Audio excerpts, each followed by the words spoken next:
Ya, bismillahirrahmanirrahim. Assalamualaikum warahmatullahi wabarakatuh.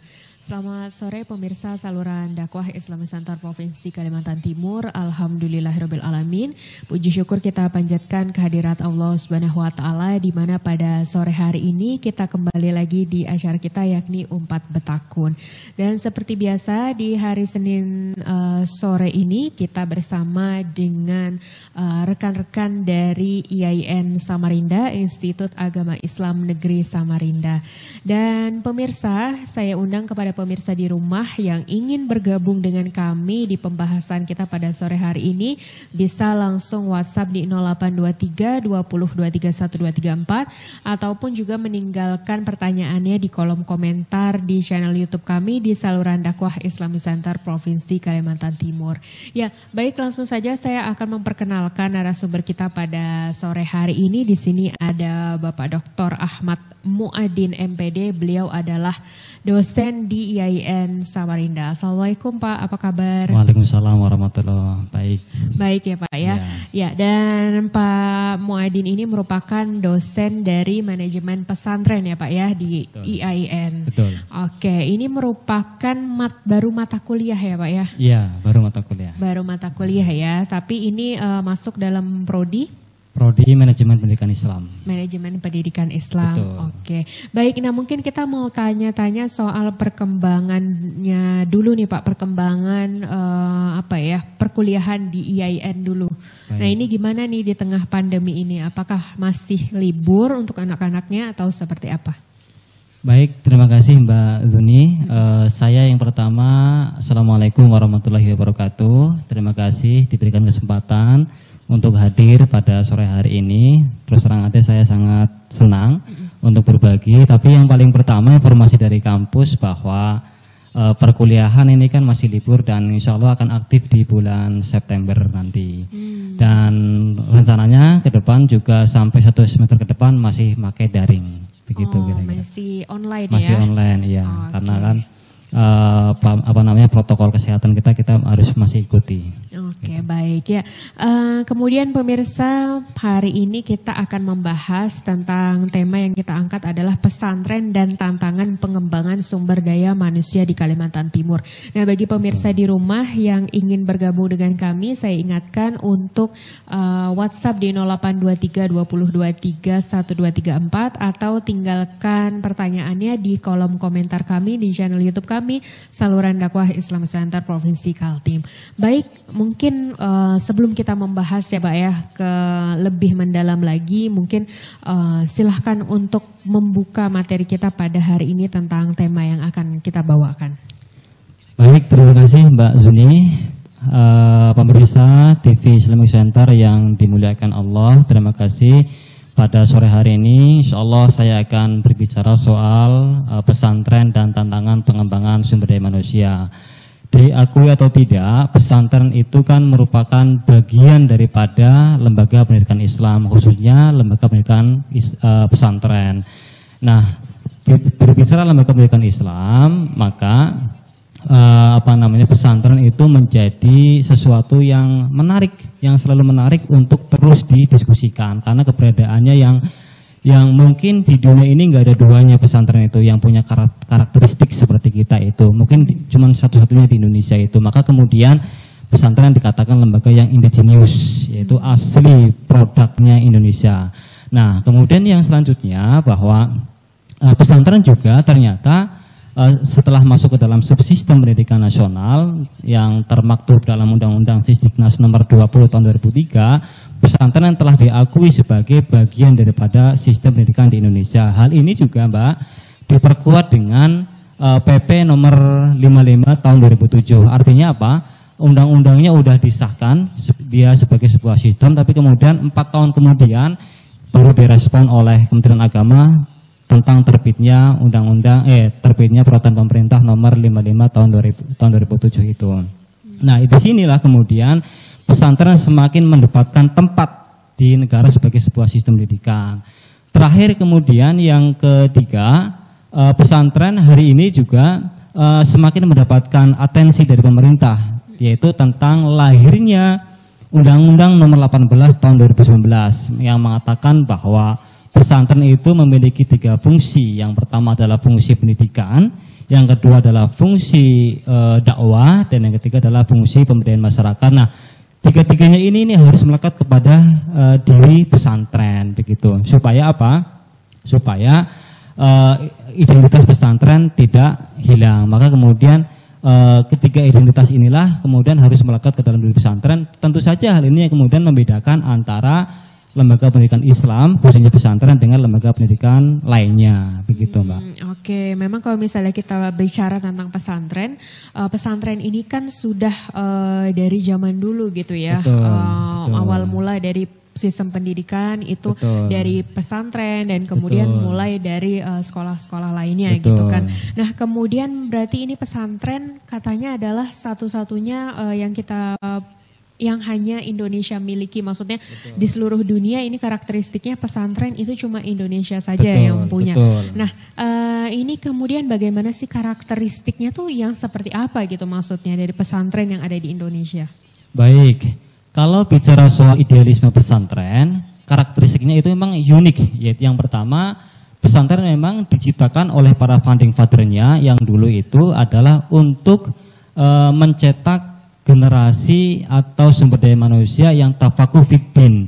Tafakuh fiddin itu artinya menguasai dalam bidang ilmu agama. Nah, maka kemudian disitulah kemudian diajarkan kitab kuning, kitab klasik, kemudian semua tuntunan dalam Islam itu diajarkan di situ. Nah, orientasinya ke situ. Jadi kenapa kemudian dia katakan sebagai yang orisinil, yang asli itu karena tadi itu dia pesantren itu memiliki tujuan utama yaitu mencetak generasi yang tafakuh fiddin, menguasai dalam bidang-bidang ilmu agama. Oke, gitu. Jadi memang karakteristiknya, spesialisasinya itu untuk ilmu agamanya ilmu itu agama, tadi ya. betul. Nah, kemudian apa yang membedakan pesantren ini? Kan dia pastinya mempelajari ilmu agama. Betul. Tapi sekarang kan bermunculan juga kayak sekolah-sekolah swasta betul. Yang kemudian berbasis Islami dan lain sebagainya. Apa perbedaannya yang mencolok itu antara keduanya? Baik, yang pertama kalau kita yang lihat yang paling mencolok, pertama kalau pesantren itu pasti ada kiainya, gitu. Nah, kiai kemudian itu kalau di Jawa pengalaman saya studi bersama dengan teman-teman, itu kiai itu sekaligus pemilik pesantren. Jadi kiai itu punya kewenangan dan punya otoritas mengelola pesantren. Nah, jika dibandingkan dengan sekolah-sekolah SDIT misalnya Islam terpadu itu, memang dia mempelajari agama Islam tapi lebih kepada yang praktis-praktis gitu, yang maksudnya yang dipergunakan sehari-hari. Yang basic-basic. Yang basic-basic saja. Dia tidak belajar kitab kuning, dia tidak bisa tasawuf, dia tidak bicara soal kalam dan sebagainya, tidak. Tapi dia hanya bicara soal basicnya saja. Oke, gitu. Berarti itu yang membedakan antara pesantren dan juga sekolah Islam yang ada sekarang gitu ya Pak ya. Betul. Nah, berarti momoknya adalah pesantren itu menciptakan generasi ini santri-santriawatinya nanti akan menjadi ustadz-ustazah. Iya, kalau kita bicara kembali kepada tujuan utama didirikannya pesantren oleh founding father, memang untuk menciptakan orang yang paham tentang agama. Apakah nanti dia akan jadi ustadzah atau tidak? Ya tergantung dia bagaimana dia berasistensi di masyarakat. Tetapi utamanya adalah dia paham tentang ilmu agama. Gitu. Oke, baik. Dia paham tentang ilmu agama, tapi untuk selanjutnya dia ingin menjadi apa, meneruskan jadi apa, itu tergantung lagi dari tergantung mereka. Daripada mereka berasistensi di masyarakat. Oke, baik. Nah, kemudian berarti yang dipelajari di pesantren tidak hanya ilmu agama dong. Kalau misalnya ingin meneruskan untuk yang lain-lain sebagainya, berarti untuk pendidikan yang lain sebagainya seperti pendidikan di sekolah, nah itu apakah tetap ada gitu? Betul, ada Mbak. Jadi setelah pesantren masuk ke dalam subsistem pendidikan nasional, termaktub dalam Undang-Undang 2003 nomor 20 tadi itu, maka pesantren punya kewajiban yang sama sesungguhnya dengan sekolah-sekolah pada umumnya, yaitu mencetak generasi yang berkarakter keindonesiaan, berkarakter kebangsaan, sama. Fungsinya semuanya sama. Bedanya adalah di sisi pengetahuan keagamaan saja. Nah, terlebih misalnya beberapa dekade terakhir ini, dahulu memang pesantren lahir memang ya untuk mencetak generasi yang tafakuh fiddin itu, tetapi hari ini juga sejalan dengan beberapa penelitian yang dilakukan oleh misalnya Nurholis Majid yang mengatakan bahwa pesantren itu kedepannya itu bersifat kontinuitas. Artinya kesinambungan dengan tujuan utamanya tadi itu mencetak generasi yang tafaqquh fiddin itu. Tetapi kemudian hal ini diperkuat oleh Zaman Syarif Taufir yang mengatakan bahwa pesantren tidak hanya mencetak generasi yang tafaqquh fiddin saja, tetapi kemudian orientasi pesantren itu juga bersifat diskontinuitas. Artinya apa? Dia juga di samping dia fasih dalam bidang agama, tafaqquh fiddin tadi itu, dia juga harus fasih terhadap teknologi atau fasih fit teknologi kalau saya sebutnya. Nah, saya lebih suka misalnya katakanlah penelitian terakhir kemarin yang dilakukan oleh teman satu angkatan kakak tingkat saya di pesantren di Jawa. Dia meneliti tentang keberlangsungan Mahat Ali dan pesantren, mengatakan bahwa pesantren itu sesungguhnya bersifat unlinear, yaitu alumninya, santri-santrinya nanti dia tidak hanya melulu menjadi ustadz, karena ustadz itu bukan pekerjaan, ya itu bukan pekerjaan, Mbak. Guru tokoh masyarakat, tokoh agama bukan pekerjaan. Nah, tapi kemudian harus alumni pesantren harus mampu hadir ke dalam birokrasi yang sudah disiapkan oleh pemerintah. Baik itu birokrasi pemerintah, birokrasi politik, perdagangan, ekonomi dan sebagainya. Nah, hadirnya pesantren harus mampu ke situ. Begitu Mbak kira-kira. Oke, tapi kemudian yang kita pikirkan adalah kita sebagai umat muslim, sebagai umat Islam gitu ya. Betul. Berarti yang sebenarnya idealnya kita ini sekolahnya harusnya di pesantren gitu. Karena kita lihat bahwa karakteristik untuk umat muslim, untuk umat Islam itu kan sebenarnya adalah diciptakan untuk beribadah dan lain sebagainya. Betul. Untuk ilmu-ilmunya harusnya kita lebih memperdalam di ilmu agama. Betul. Berarti sebenarnya harusnya kita, apakah anak-anak kita harusnya disekolahkan di pesantren atau gimana, sekolah negeri dan sekolah swasta? Ya itu soal pilihan ya Mbak ya. Apakah anak-anak kita mau di pesantren atau tidak, kan belajar ilmu agama kan tidak harus di pesantren. Saya kira juga banyak tempat lah di mana-mana. Tetapi kemudian kalau kita memang mau idealisme tafaqquh fiddin tadi itu ya memang ya satu-satunya jalan memang ya di pesantren. Tetapi kemudian belajar ilmu agama lagi-lagi tidak harus di pesantren. Nah, tetapi kemudian yang menariknya lagi Mbak Duni, pesantren hari ini kan tidak melulu belajar agama saja. Nah, itulah yang kemudian disebut dengan unlinearitas tadi itu. Pesantren juga harus fasih terhadap teknologi. Tetapi kemudian walaupun dia fasih terhadap teknologi, kemudian tidak boleh lupa akan siapa dirinya tadi itu. Pesantren itu siapa gitu. Jadi dia boleh adaptif terhadap perubahan. Tetapi ingat, dia tidak boleh meninggalkan identitasnya yang sudah melekat dari tahun ke tahun tadi itu. Yaitu sebagai lembaga pencetak tokoh-tokoh atau para pemandu-pemandu agama di masyarakat. Nggak boleh itu. Itu yang seharusnya ya, idealnya betul, seperti itu ya. betul. Pesantren mengikuti perkembangan zaman. Harus. Tapi ya. jangan lupa untuk mengingat dari identitas awalnya. Betul, gitu. ya. Oke, baik. Nah sekarang yang kita hadapi pastinya dari perkembangan zaman itu banyak muncul problematika itu. Nah ini yang akan kita bahas pada kesempatan ini. Problematika yang pertama itu yang akan kita bahas itu seperti apa yang kita temui di zaman sekarang, di era sekarang. Baik, kalau saya berangkat daripada kira-kira 5 tahun yang lalu, tepatnya pada tanggal 31 Desember tahun 2015, Indonesia telah bersepakat untuk bergabung ke dalam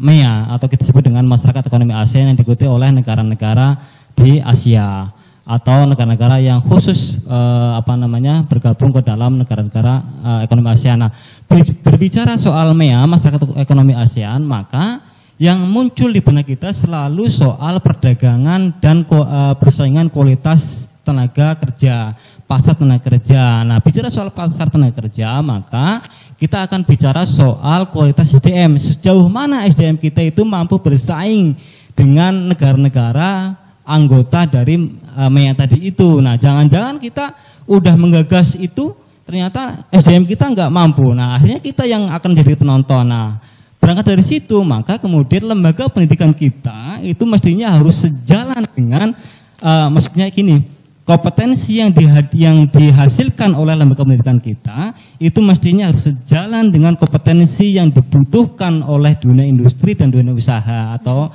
dunia usaha dan dunia industri gitu, Mbak. Oke, jadi memang untuk mengejar dari ataupun menyeimbangkan dan juga berjalan seiringan dengan negara-negara lain yang termasuk dalam MEA ini, berarti Indonesia memang harusnya mencetak dari SDM-SDM yang sejalan dengan kebutuhan dari kompetensi yang diperlukan gitu ya. Betul. Nah, kemudian apa hubungannya dengan pesantren ini sendiri? Nah, pesantren sebagai lembaga pendidikan Islam kan tadi udah saya katakan bahwa sebagai subsistem dari pendidikan nasional, maka pesantren juga punya kewajiban yang sama dengan lembaga pendidikan yang lainnya, Mbak. Sama-sama apa? Sama-sama mencetak sumber daya manusia yang tangguh, yang siap bersaing dengan pasar global. Begitu. Oke, jadi jangan cuma untuk bersaingnya hanya dari lulusan-lulusan sekolah negeri atau sekolah swasta gitu ya, tapi ternyata dari santri-santriawati ini juga mampu untuk bersaing gitu ya dengan lulusan-lulusan lain gitu. Oke, kemudian di poin kedua ini Pak, mengenai penyelenggaraan pendidikan terbuka sebagai respon atau modernitas. Nah, hari ini pesantren saya melihat banyak sudah yang melaksanakan pendidikan secara terbuka. Pendidikan terbuka ini maksudnya adalah, Mbak, bahwa pesantren tidak melulu bicara soal fikih, bicara soal tasawuf, bicara soal sejarah budaya Islam dan sebagainya. Tapi sudahlah, pesantren hari ini sudah kita bicara soal bagaimana kemajuan teknologi, bagaimana sains, bagaimana fisika, bagaimana perkembangan perekonomian dunia. Nah, itu yang harus kita sampaikan. Tetapi kemudian persoalannya adalah ketika kita melaksanakan pendidikan terbuka, maka tantangannya ada dua, Mbak. Apakah kita akan larut kelajuan atau kita akan tetap dengan kondisi yang semula tadi itu. Larut kelajuan misalnya kita berorientasi memang mengejar teknologi, tetapi kemudian dia lupa dengan identitasnya dia siapa itu. Dia takut untuk meninggalkan identitasnya, akhirnya dia gitu-gitu aja. Nah, pesantren itu harus bisa berdiri di antara dua kebutuhan. Satu kebutuhan dia menjaga identitasnya yang orisinil, yang indigenous. Satu kebutuhan dia harus adaptif terhadap perubahan. Kalau pesantren tidak mau adaptif terhadap perubahan, saya meyakini kok akan ditinggal oleh pengguna jasa pendidikan ya. Karena hari ini yang kita butuhkan itu tidak melulu itu saja, tetapi kemudian bagaimana kita kita mau ngapain, kita mau kerja apa. Kalau dulu, Mbak, dulu zaman bapak saya, mungkin saya masih kecil itu masuk pesantren itu orientasinya cuma satu variabel, satu aja, yaitu dia paham, bisa ngaji, bisa baca kitab kuning, bisa apa gitu, ngerti agama gitu. Itu dulu. Hari ini tidak.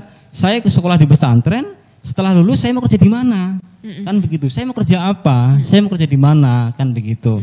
Nah, maka kemudian selesai dan tidak selesainya santri ini menuntut ilmu di pesantren itu tergantung oleh waktu. Kalau dulu tidak. Kalau dulu itu selesai nggak selesainya itu tergantung oleh seberapa fasih dia menguasai kitab.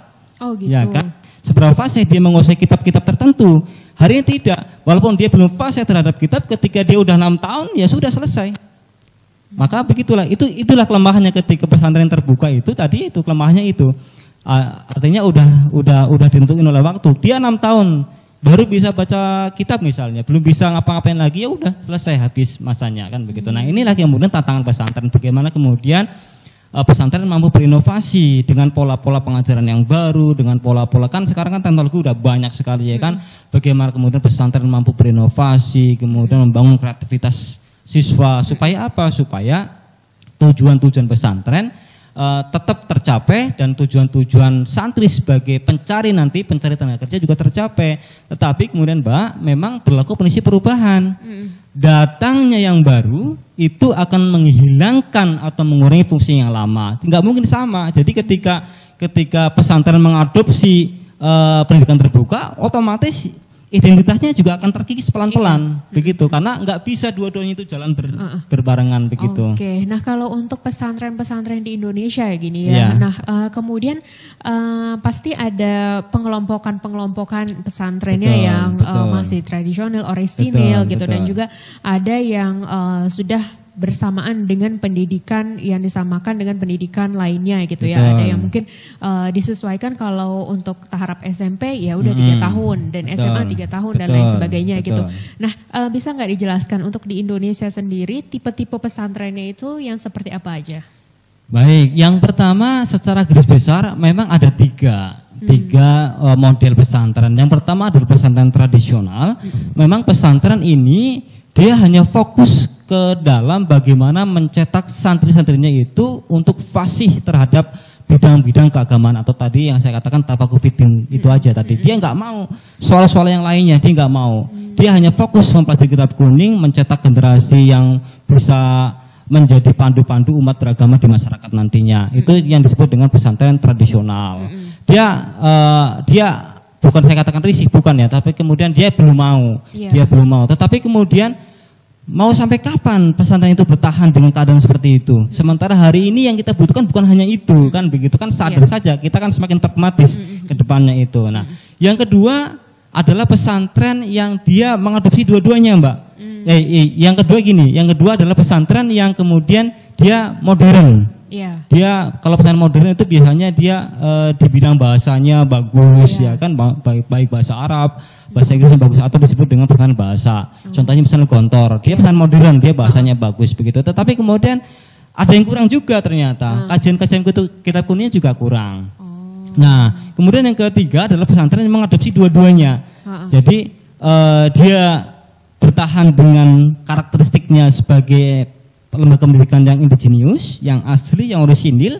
Dia juga mencoba untuk merangsek, ya kan, adaptif terhadap kebutuhan. Karena khawatir kalau tidak begini, ya kan, kalau dia tidak melakukan inovatif dan kreativitas dalam pengelolaan pendidikan, maka lambat laun akan ditinggal. Ini kesadaran sebuah manajemen saya kira. Begitu. Oke, baik. Jadi memang untuk di Indonesia sendiri masih ada pesantren yang tipe-tipenya orisinal atau tradisional. Masih banyak gitu ya. Dan juga kemudian yang tipe 2 tadi yang masih mulai gitu ya, untuk di bahasanya ataupun mungkin karakteristiknya masing-masing pesantren lah dia mau lebih menonjolkan kemana gitu kan. Dan yang terakhir adalah yang keduanya itu balance gitu ya. Tapi memang kalau kita lihat ya, kalau pesantren kan identitasnya adalah agamanya tadi gitu ya. Betul. Tapi kalau kita pikir-pikir ya memang agak susah juga ya untuk menyeimbangkan antara dua itu gitu ya. Betul. Oke, nah kemudian yang ketiga ini ada apa ini Pak? Yang ketiga community based education. Ya, baik. Atau dikenal dengan CBI atau community. Ini memang kesepakatan pendidikan yang dicetuskan oleh UNICEF. Bahwa keberadaan lembaga pendidikan itu di masyarakat itu mestinya sebagai sebuah cerminan atau sebagai sebuah miniatur masyarakat kecil di sana itu di masyarakat itu. Jadi hadirnya sebuah lembaga pendidikan itu di masyarakat itu merupakan tidak boleh lepas dari budaya dan karakteristik masyarakat di mana lembaga pendidikan itu berada. Gitu Mbak, yang itu udah lazim itu konsep pendidikan dari UNICEF tadi itu lembaga pendidikan nggak boleh keluar dari akar budaya karena memang pendidikan itu memang kan untuk menjaga tradisi dan budaya. Jadi di mana lembaga pendidikan itu berada maka harus merupakan sebuah cerminan atau sebuah miniatur masyarakat di mana dia tinggal. Begitu. Kemudian masalahnya apa? Masalahnya sekarang tadi itu saya katakan bahwa kadang-kadang kita itu misalnya katakanlah kota Samarinda yang dikenal dengan kota jasa dan kota industri, budayanya budaya jasa dan budaya-budaya industri misalkan. Nah, tetapi kemudian lembaga-lembaga pendidikan kita itu kurang adaptif atau kurang sebagai miniatur ke Samarindaan tadi itu. Misalnya begini, tadi saya katakan di awal bahwa kompetensi yang dihadirkan atau yang dihasilkan oleh sekolah sebagai penjaga budaya, sebagai miniatur budaya tempat kita tinggal, itu kurang diperlukan dengan atau kurang sinergi dengan kebutuhan lokalitas kita. Misalnya hari ini misalnya kota Samarinda terkenal dengan kota dagang misalnya. Nah, maka kemudian identitas lembaga pendidikan kita juga harus mengkonsep bagaimana kemudian siswa-siswa kita, kemudian murid-murid kita itu juga punya karakteristik dagang. Begitu. Artinya dia tidak boleh lepas dari karakteristik budaya yang ada di sebuah masyarakat tadi itu, sehingga dia tidak akan tercerabut dari budaya yang melekat ke dalam masyarakat tadi itu. Oke, berarti problematika yang ketiga adalah lulusan yang dihasilkan tidak sesuai kompetensinya dengan apa yang dibutuhkan oleh betul, bukan tidak sesuai Mbak, kurang sesuai menurut saya. Sesuai dengan komunitas yang diajarkan apa, kemudian nanti kerjanya apa, kan begitu. Iya, benar-benar, itu benar banget. Nah, yang kemudian mengenai variabel ekonomi masuk pesantren, ini maksudnya apa? Masa studi di pesantren dibatasi oleh waktu. Baik. Hari ini memang karena kondisi masyarakat kita yang semakin pragmatis Mbak Duni, jadi variabel ekonomi itu sudah mulai masuk dalam pesantren. Dahulu orang belajar di pesantren Mbak, itu nggak pernah berorientasi kepada saya nanti setelah lulus mau kerja apa. Nggak pernah begitu dulu, zaman-zaman saya masih kecil, zaman-zaman orang tua kita. Kan intinya kan saya belajar taat sama kiai, patuh sama kiai, terserah nanti saya lulus mau jadi apa itu barokahnya kiai, kan begitu. Itu hari ini nggak berlaku lagi. Hari ini ketika saya masuk pesantren, teman-teman anak-anak saya nanti masuk pesantren, nanti kerjanya apa? Ya kan begitu. Nanti setelah lulus saya mau ngapain? Kan begitu nih. Ini apa? Ini karena pemerintah sudah mengkaitkan antara birokrasi, antara ekonomi dengan pendidikan. Kan begitu, Mbak? Iya, benar. Jadi lulusnya nanti pesantren itu diharapkan tidak hanya sebagai orang yang fasih beragama saja, tetapi kemudian dia juga harus fasih dalam misalnya alumni-alumninya harus bisa berkontribusi banyak terhadap perekonomian, terhadap politik, terhadap birokrasi. Artinya yang dihasilkan oleh pesantren itu nggak melulu itu aja, tetapi kemudian harus mampu mewarnai dunia birokrasi, begitu. Oke, ya memang kalau misalnya kita lihat bahwa contohnya saja untuk kualifikasi, biasanya kan sekarang kalau untuk pekerjaan ataupun juga untuk tahapan sekolah lanjut, itu kan dilihat dari kualifikasinya dari latar belakang pendidikan terakhirnya. Yang kita tahu kan dari SMA ataupun dari SMK gitu ya. Nah, untuk dari pesantren ini yang mungkin agak susah gitu ya untuk untuk menyeimbangkannya, maksudnya kita harus kalau lulusan dari pesantren kan harus ikut kejar paket ya kalau nggak salah ya. Dulu begitu. Gitu ya. Nah sekarang begini Mbak, ya ini masyarakat yang juga masih awam mungkin ya, masih belum tahu banyak gitu. Lahirnya Undang-Undang 18 2019 ini sudah menghilangkan itu. Jadi pesantren itu sudah sebagai sebuah lembaga formal Mbak, tidak lagi ada paket-paketan, tidak lagi ada modal, sudah sama posisinya itu. Ketika lahir Undang-Undang 18 2019 sudah sama posisinya itu. Pesantren dengan lembaga pendidikan yang lainnya itu sama. Tidak ada bedanya, sudah sama saja. Gitu. Jadi nggak usah khawatir misalnya nanti anaknya Mbak Duni misalnya nanti kan mau sekolah di pesantren, nanti saya ikut paket C gitu misalnya. Enggak lagi begitu sekarang. Sudah sama, dia nggak perlu paket-paketan lagi. Oke, berarti itu ya yang intinya adalah dari hasil UU tadi, kemudian akhirnya untuk pesantren berarti sudah menjadi lembaga pendidikan formal gitu. Sudah semakin mapan sudah. Sudah semakin mapan gitu ya, nggak lagi kita harus ikut kejar paket C ataupun lain sebagainya untuk menyetarakan dari pendidikan. Udah nggak perlu lagi. Oke, baik. Berarti di situ persaingan kemudian makin terbuka. Betul. Gitu ya. Nah ini juga Mbak, masyarakat yang mungkin banyak belum tahu ya lahirnya undang-undang ini karena memang kan masih baru tahun yang lalu gitu. Benar. Gitu. Ya itu. Jadi ini menjadi pengetahuan baru kita juga ya, ataupun juga mungkin yang belum tahu seperti saya tadi akhirnya tahu ternyata untuk pesantren ini sendiri sudah masuk lembaga pendidikan formal. Betul. Baik, dan selanjutnya. Dan ini Mbak juga nggak usah khawatir juga nanti saya misalnya alumni pesantren nggak bisa kuliah di perguruan tinggi umum gitu misalnya, nggak bisa kuliah di ITB atau yang bonafit bisa, semuanya punya kesempatan yang sama sekarang. Oke, baik. Nah kemudian ini mengenai rekrutmen SDM yang dilakukan secara terbuka maksudnya. Nah ini juga persoalan ketika pesantren itu mengadopsi perubahan tadi itu, maka mengadopsi pendidikan terbuka, maka konsekuensi berikutnya adalah harus merekrutmen guru secara terbuka juga. Artinya apa? Misalnya kita ada prodi vokasi misalnya teknik kendaraan berat misalnya kan begitu. Nah teknik kendaraan berat kan banyak alumni-alumninya yang dari perguruan tinggi umum. Nanti yang melamar juga perguruan tinggi umum kan begitu, yang lamar jadi guru itu misalnya. tidak melulu berlatar belakang pesantren. Artinya apa? Semakin terbuka ini juga menjadi sebuah buah si malakama juga artinya. Kan begini, yang lamar itu nanti tidak kadang-kadang nggak punya latar belakang pesantren, Mbak. Iya. Dia punya karena dia punya kompetensi itu, walaupun dia tidak berlatar belakang pesantren, dia tetap diterima karena dia pesantren mengejar kompetensi tadi itu, ya kan? Sesuai yang begitu. Nah, bidangnya. ini sesungguhnya juga menjadi problem juga di pesantren itu, ya kan? Hal inilah yang kemudian ditengarai oleh beberapa pengamat yang akan membuat beberapa tradisi dan budaya pesantren itu mulai luntur. Karena kan dia tidak punya latar belakang pesantren, ya kan? Kemudian tiba-tiba dia masuk pesantren. Kecuali kalau kemudian ada semacam tahapan-tahapannya begitu. Dia harus dikenalkan dulu pesantren itu seperti apa, budaya pesantren seperti apa, kemudian karakteristiknya pesantren seperti apa. Nah, kalau ujuk-ujuk saya nggak pernah tahu pesantren, kemudian tiba-tiba masuk pesantren, ini kan juga menjadi problem juga. Bagaimana kemudian tim manajemen itu kemudian mengadvokasi guru tadi itu untuk menyesuaikan diri. Kadang-kadang iya, kalau kemudian menyesuaikan itu kadang-kadang perlu waktu lama juga, Mbak. Kadang-kadang juga ada yang nggak tahan juga dengan pola-pola yang dianut oleh pesantren. Nah, ini problem juga buat kita. Nah, hal ini juga ditengarai sebagai beberapa tradisi dan budaya pesantren mulai luntur tadi itu. Ketika kita menerapkan pendidikan terbuka, ya khususnya itu, kalau kita nggak konsisten dan serius, maka luntur juga tradisi-tradisi pesantren itu.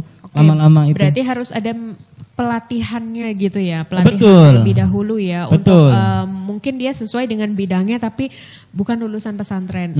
Oke, itu harus ada pelatihan tersendiri. Harus ada penyesuaian dulu lah. Penyesuaian dulu. Iya, betul. Memang kalau untuk tenaga pendidik dari pesantren, apakah memang harus alumni pesantren juga? Tidak harus. Jadi kalau yang guru-guru agama, guru-guru fikih, guru-guru yang bersifatnya agama memang ya diutamakan dari pesantren. Tetapi kemudian yang kalau untuk guru-guru matematika, guru-guru fisika, guru teknik mesin misalnya itu kan ya ada juga yang dari pesantren, tapi kan tidak banyak kan begitu. Kebanyakannya kan orang dari luar kan begitu. Iya, gitu. Maksudnya kan seperti itu. Lalu apa masalahnya kalau misalnya mereka itu yang guru-guru di luar dari bidang agama itu ya, yang apa masalahnya kalau mereka bukan alumni dari pesantren gitu? Nah, masalahnya adalah ketika mereka bukan alumni pesantren, tidak banyak yang tahu tentang pesantren.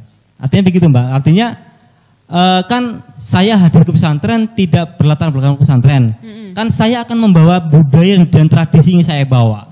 Ya kan begitu, misalnya nggak biasa pakai songkok gitu misalnya, nggak biasa saming nawatona dengan pimpinan gitu misalnya begitu. Nah, artinya hadirnya saya ke pesantren itu dengan membawa serta budaya dan tradisi serta kebiasaan-kebiasaan saya di luar tadi itu, Mbak. Benar. Nah, bedanya apa? Bedanya kalau udah dia alumni pesantren, dia udah paham tentang apa yang dia lakukan ketika di pesantren.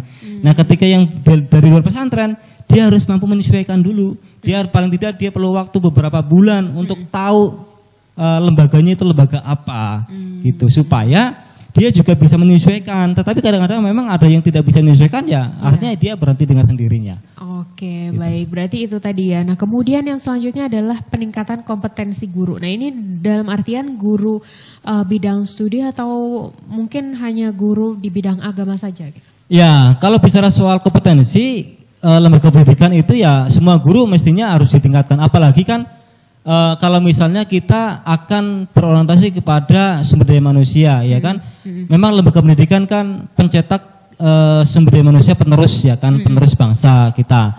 Nah, kemudian kalau kemudian orientasi pendidikan kita itu adalah orientasi pengembangan SDM, maka kemudian kompetensi guru itu juga harus ditingkatkan. Tidak cukup kompetensi, Mbak.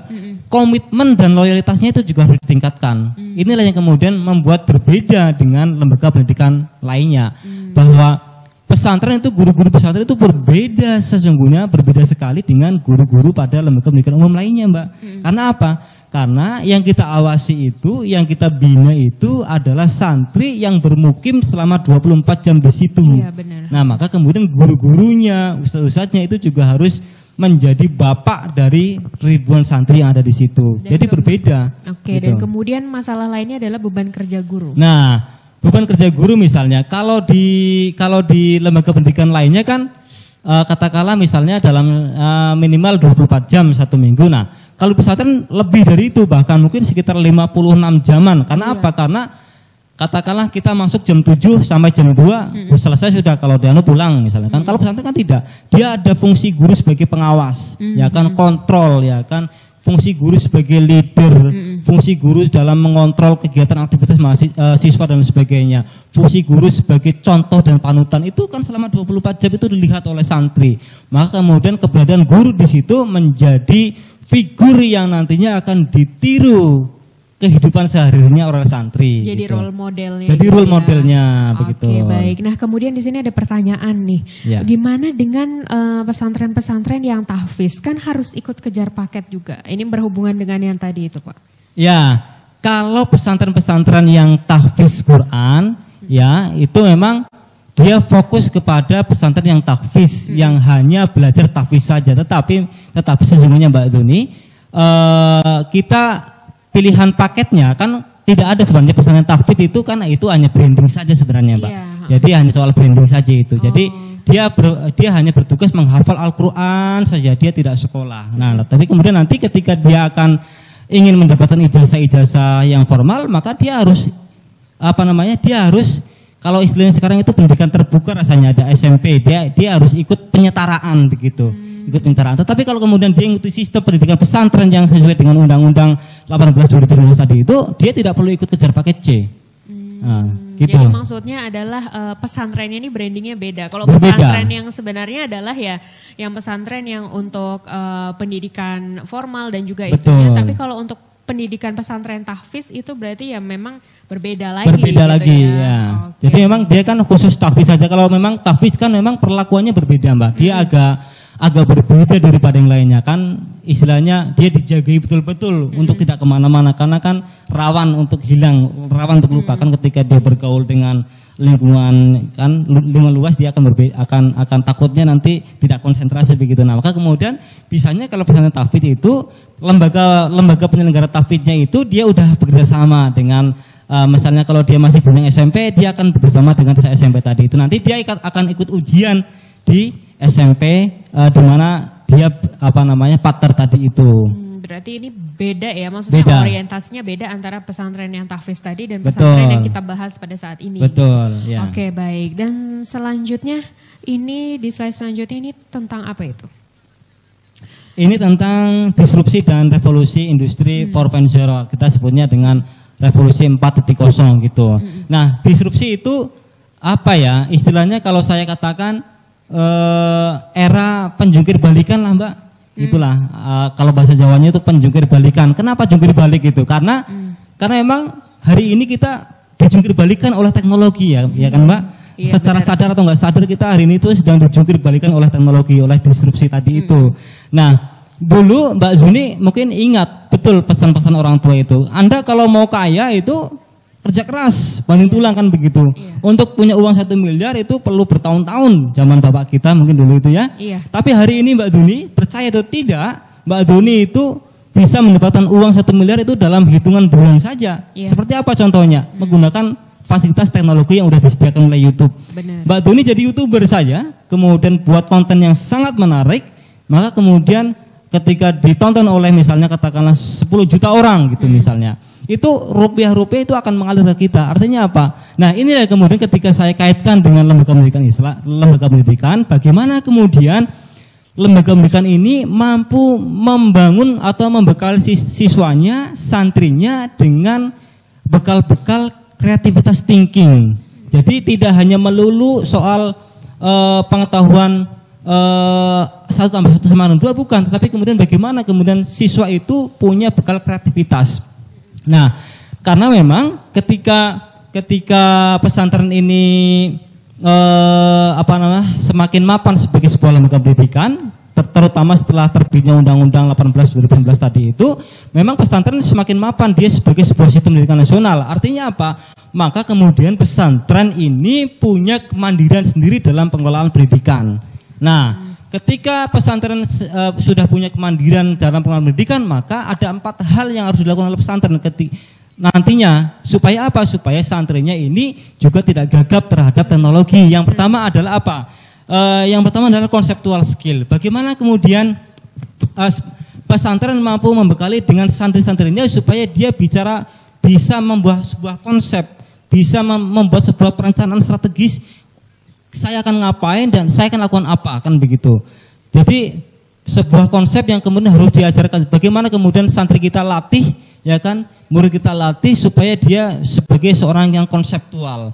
Nah, tetapi kemudian itu yang pertama. Yang kedua kemudian bagaimana kemudian yang saya sebut dengan istilah business skill. Jadi santri pesantren, lembaga pendidikan, khususnya pesantren itu juga harus membekali santri-santrinya dengan pengetahuan atau kompetensi bisnis. Mbak, jadi kata Rasul juga mengatakan bahwa kalau tidak salah 3/4 dari rezeki kita kan berada dalam bidang dagang, ya kan begitu. Sepertiganya kan dari yang lain-lainnya, ada pegawai dan sebagainya. Nah, bagaimana kemudian santri-santri kita itu kita bekali dengan bekal-bekal bisnis begitu kan, melatih kita bisnis. Misalnya dari hal-hal yang kecil saja lah, misalnya kalau dari TK, misalnya kalau dari SD kita buat lukisan, nanti kita pajang, kita jual, orang tua sendiri yang jual nggak apa-apa. Yang penting orang tua sendiri yang beli, maksud saya, Mbak. Yang penting anak itu tertarik untuk bagaimana kemudian dia mampu berbisnis. Ya kan begitu kan, banyak yang dilakukan oleh paut-paut sekarang itu. Dia melukis, menggambar, nanti kita pameran, nanti kita undang orang tuanya, saudaranya, orang tuanya suruh beli, nanti uangnya kasihkan ditabung misalnya. Nah, ini kan memotivasi santri, memotivasi siswa untuk ternyata berdagang begini menghasilkan uang ya. Oh, nanti saya kepengen lagi begitu. Nah, begitu kira-kira. Kemudian yang ketiga di samping itu juga bagaimana kemudian pesantren atau lembaga pendidikan itu mampu membekali santrinya dengan bekal organization skill misalnya. Yeah. Jadi berorganisasi itu jangan dijadikan sebuah momok, Mbak. Kalau dulu zaman saya masih kuliah nanti sering ditakut-takutin sama orang-orang, nanti kalau kamu jadi aktivis, kalau kamu organisasi nanti kuliahmu terlambat loh. Iya, begitu kan? Enggak juga, tergantung manajemen waktu kita juga, ya kan? Karena sesungguhnya kemampuan organisasi itu dia akan melatih cara kita beradaptasi dengan masyarakat, cara kita bergaul dengan lingkungan, cara kita memecahkan masalah, cara kita melakukan problem solving dan sebagainya. Nah, tergantung. Memang banyak yang terlambat, tapi kan karena itu soal manajemen waktu saja, bagaimana mengatur waktunya. Faktanya saya kan juga suka berorganisasi, nyatanya saya bisa selesai tepat waktu juga gitu misalnya. Oke, tergantung individunya. Tergantung individunya juga, Mbak.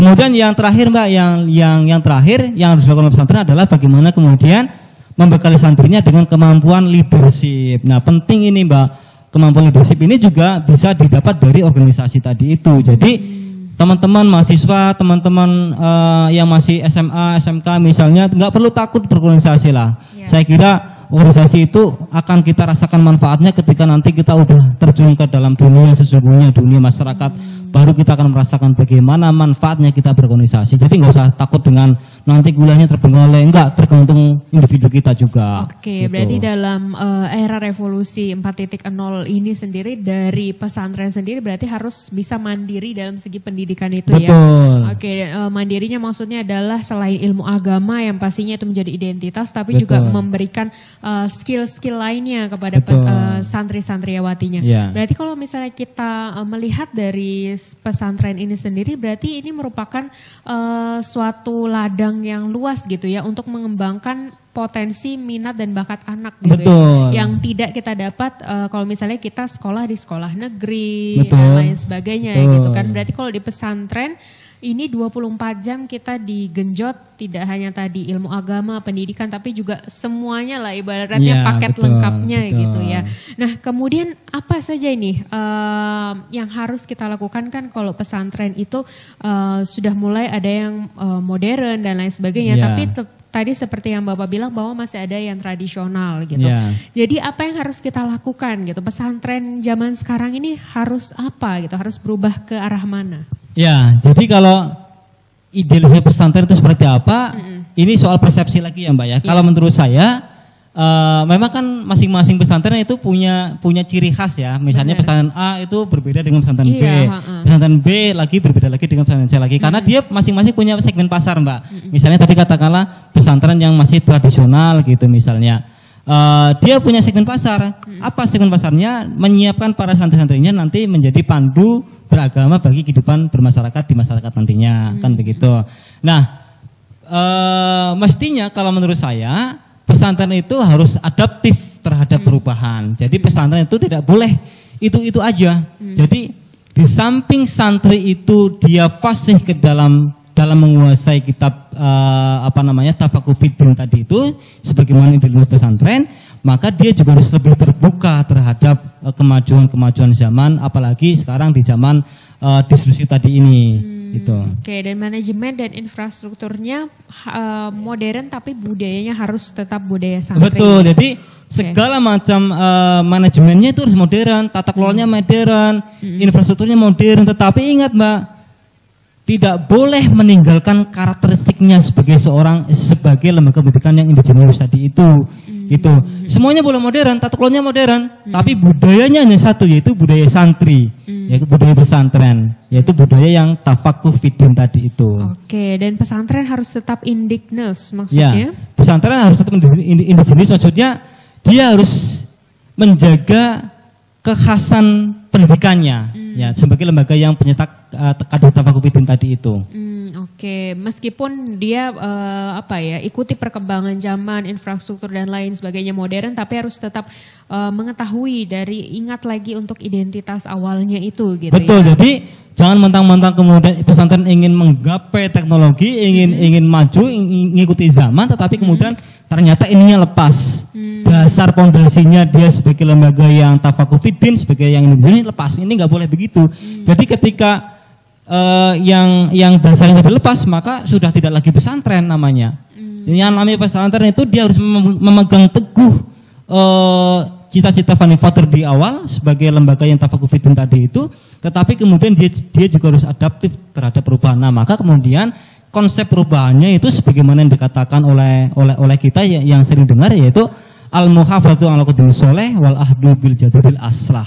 Jadi mempertahankan yang lama, ya kan? Mengambil yang baru dengan tetap mempertahankan yang lama. Oke, tapi kemudian kalau misalnya pesantren ingin mengikuti sistem pendidikan dari luar gitu ya, kan sudah menjadi juga lembaga pendidikan formal gitu. Betul. Ya, kemudian sudah setara lah dengan lulusan SMP maupun MAN dan lain sebagainya. Betul. Gitu ya, pendidikan di luar itu. Nah, kemudian apa sih pendidikan atau kurikulum yang dipunyai oleh pesantren gitu, sehingga kenapa kok pesantren jadi lembaga formal kemudian sama setara dengan sekolah-sekolah lainnya, lulusan-lulusan lainnya? Ya, baik Mbak Duni. Jadi kalau kita bicara soal lembaga pendidikan, kalau saya secara pribadi lebih untung belajar di pesantren. Kenapa Mbak? Karena semua mata pelajaran yang ada di lembaga pendidikan umum itu ada di pesantren. Ya, tetapi tidak semua yang di pesantren ada di lembaga pendidikan umum gitu Mbak. Jadi sebenarnya kalau kita mau orientasi fair-fairan gitu ya, misalnya lebih banyak serapan keilmuannya ada di pesantren. Karena apa? Pesantren itu mempelajari apa yang dipelajari oleh lembaga pendidikan umum. Sementara lembaga pendidikan umum tidak mempelajari apa yang dipelajari oleh pesantren misalnya. Kan nggak ada lembaga pendidikan umum misalnya bicara soal ngaji kitab kuning gitu kan. Kemudian ngaji sorogan dengan kiai, ngaji bandungan dengan kiai, kan nggak ada. Nggak ada tradisi kayak gitu kan, begitu. Tapi presentasinya sama nggak pendidikan umumnya? Sama, nah makanya kemudian ketika pesantren sudah menobatkan dirinya sebagai lembaga pendidikan sebagai lembaga pendidikan sebagai lembaga pendidikan sebagaimana termaktub dalam Undang-Undang 20 tahun 2003, maka dia harus mengikuti apa yang kemudian menjadi regulasi negara, apa yang kemudian menjadi regulasi pemerintah. Misalnya matematika 4 jam itu nggak boleh ditinggal, ada di pesantren 4 jam juga, karena emang itu udah aturan sistem pendidikan nasional, itu nggak boleh tinggal. Nah kemudian termantapkan lagi dengan lahirnya Undang-Undang 18 2015 tadi itu, bahwa bahasa Indonesia ada di lembaga umum misalnya katakanlah ada 8 jam misalnya, di pesantren juga harus 8 jam juga. Artinya tidak boleh, karena itu udah aturan aturan sistem pendidikan nasional. Begitu. Oke, baik. Jadi memang untuk pendidikannya ya kita nggak usah khawatir ya, karena sudah lengkap itu sendiri. Nah kemudian untuk problem pendidikan di Indonesia, apalagi pesantren, itu apa aja itu Pak? Nah problemnya misalnya khususnya pesantren ya Mbak ya. Tadi saya katakan di awal bahwa lembaga pendidikan khususnya pesantren ini kan lembaga yang digadang-gadang juga mampu menghasilkan sumber daya manusia yang siap bersaing dengan pasar global. Kan begitu. Nah, artinya apa? Artinya untuk menyiapkan itu kan kemudian kompetensinya itu kan juga harus mengarah ke sana juga. Iya. Nah, hari ini kan tidak kurang begitu. Nah, kompetensi yang dihadirkan, yang dilahirkan oleh lembaga pendidikan khususnya pesantren itu terkadang itu tidak sesuai dengan apa yang diperlukan oleh dunia usaha maupun dunia industri. Nah, maka kemudian hari ini itu lahir ada sebuah istilah program namanya Teaching Factory, Pak. Teaching Factory itu adalah program yang bertujuan untuk membangun sinergitas antara lembaga pendidikan dengan dunia usaha dan dunia industri. Itu sekarang udah mulai ramai dibicarakan itu Teaching Factory. Artinya apa? Artinya ketika perusahaan si A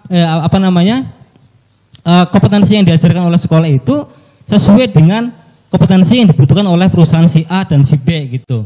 Jadi nanti ketika dia lulus, nggak bingung saya mau kerja apa kan begitu, karena dia udah sesuai dengan kompetensi yang dibutuhkan oleh dunia usaha dan dunia industri. Nah, tantangannya di situ masih memang dari hari ini sampai dari kemarin sampai hari ini memang masih di situ karena kurang sesuainya antara kebutuhan antara kompetensi yang dihadirkan oleh lembaga pencetak SDM dengan kompetensi yang diperlukan oleh dunia usaha maupun dunia industri. Oke.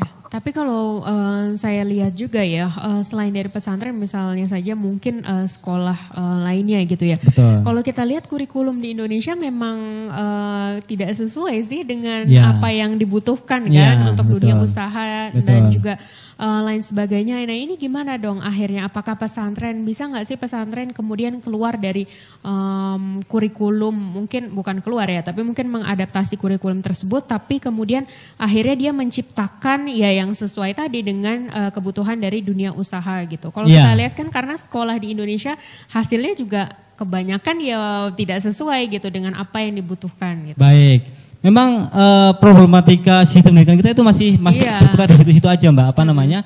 Ya artinya ada baiknya, ya kan. Tetapi kemudian ada juga yang harus disempurnakan. Ya mudah-mudahan Pak Menteri kita masih muda, mudah-mudahan ke depan kita lebih bisa berinovasi lagi. Artinya apa?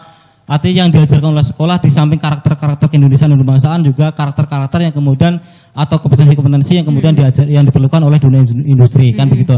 Kemudian yang kedua, yang selanjutnya Mbak, terkait dengan pesantren tadi itu memang sebagai sebuah sistem pendidikan nasional, kurikulumnya udah diatur dari negara, kurikulumnya udah diatur dari pemerintah, kita udah ada standar nasionalnya juga. Artinya kalau kemudian nanti kita nggak ngikuti itu, nanti kan ada sistem akreditasi juga Mbak. Nanti akreditasinya kalau misalnya matematika cuma 2 jam gitu misalnya, nanti kurang juga nilai akreditasinya tadi berarti itu. mungkin kurikulum tetap seperti itu tapi ditambahkan dengan soft skill tadi ya. Betul. Nah itu terjadi di pesantren. Itu banyak waktu di pesantren untuk pengembangan soft skillnya tadi itu. Jadi kurikulum kita karena kita udah diatur oleh pemerintah, kita ikuti alurnya pemerintah, tetapi kemudian di luar itu karena kurikulum itu kan bukan Al-Qur'an Mbak ya. Dia bisa dibongkar ulang, bisa dimuat, yang penting substansi dari pemerintah, keinginan pemerintah itu nggak hilang. Itu aja penting intinya. Selebihnya apa? Selebihnya kita bisa bongkar pasang kok. Kita bisa ulang, desain ulang, tapi kan kemudian lagi-lagi kita kan kalau mau begitu kan kita perlu kreativitas, kita perlu pemikiran, kita perlu biaya, kita perlu tenaga. Nah, kadang-kadang kan orang malasnya di situ untuk bongkar ulang Al-Qur'an. Jadi artinya kita hari ini masih ya sudahlah, laksanakan apa yang ada aja sudah, kita nggak usah aneh-aneh, kita nggak usah macam-macam kan gitu. Begitu kan.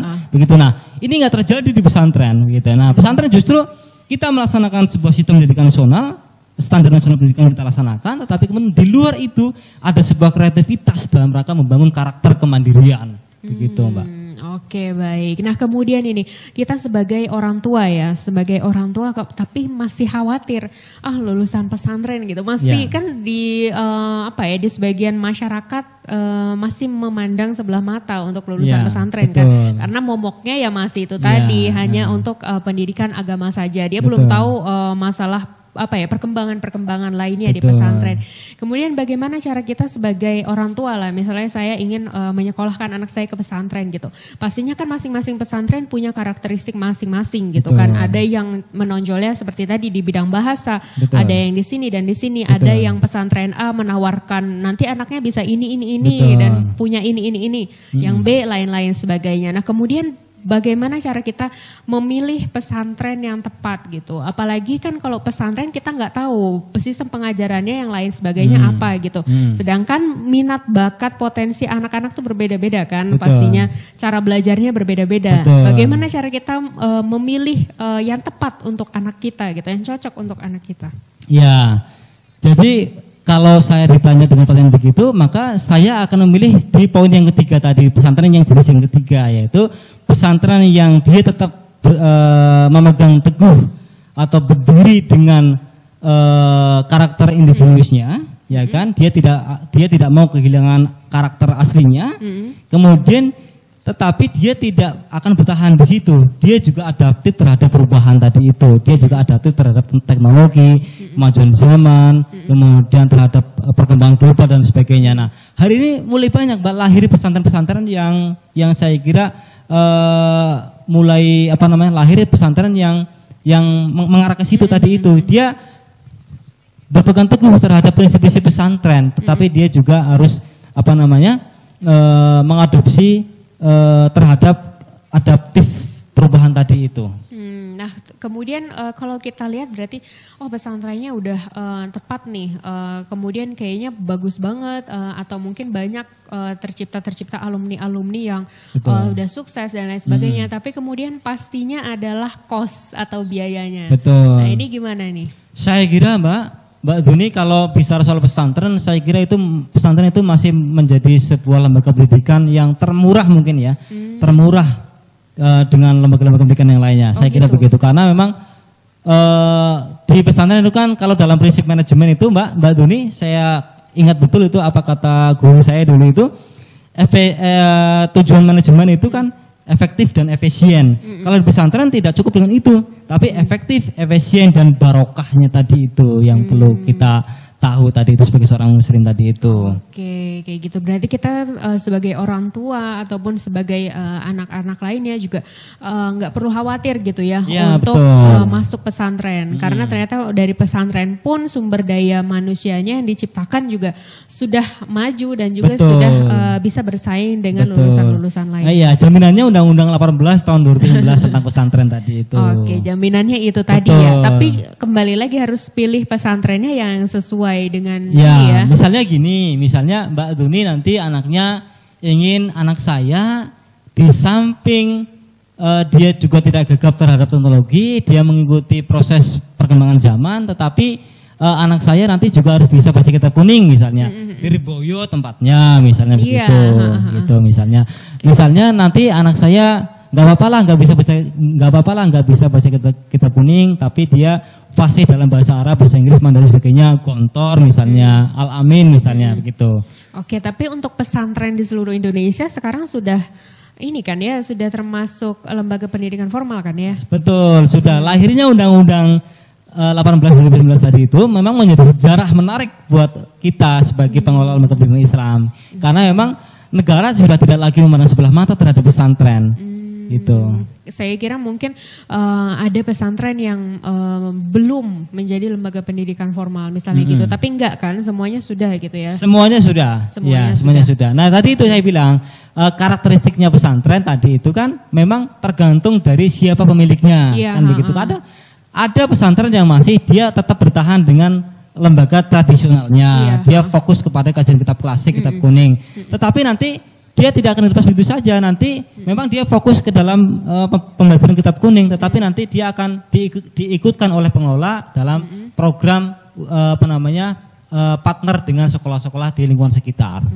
Gitu, artinya walaupun dia di pesantren tradisional, dia juga akan mendapatkan ijazah formal sebagaimana yang lainnya. Oke, baik. Nah, ini menjadi jawaban lah ya buat kita semua bahwa jangan khawatir, jangan ragu lagi untuk menyekolahkan anak-anaknya di pesantren. Karena ya itu tadi yang seperti dijelaskan, pesantren meskipun identitasnya masih ya memang untuk menciptakan lulusan-lulusan yang paham agama dan lain sebagainya. Tapi juga kompetensinya, soft skillnya, kemudian juga pendidikan umumnya juga tercakup di situ. Sama seperti lembaga pendidikan yang lainnya.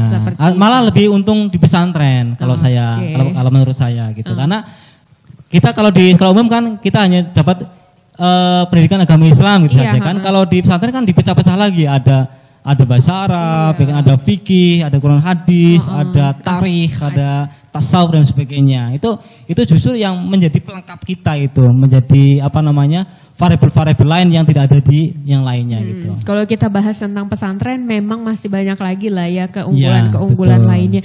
Tapi ternyata tidak cukup kita bahas. Iya, mungkin 2 jam nggak selesai ya kita. Iya, di sesi hari ini kita tidak cukup untuk membahas mengenai pesantren ini sendiri karena tentunya masih banyak sekali keunggulan-keunggulan, kelebihan-kelebihan yang kita bisa pelajari dari pesantren yang merupakan lembaga pendidikan yang bisa dibilang terlama ya di Indonesia ya. Iya, betul. Jadi kalau misalnya lahirnya itu sebelum lahirnya pesantren itu kan sebelum Belanda datang itu udah ada pesantren.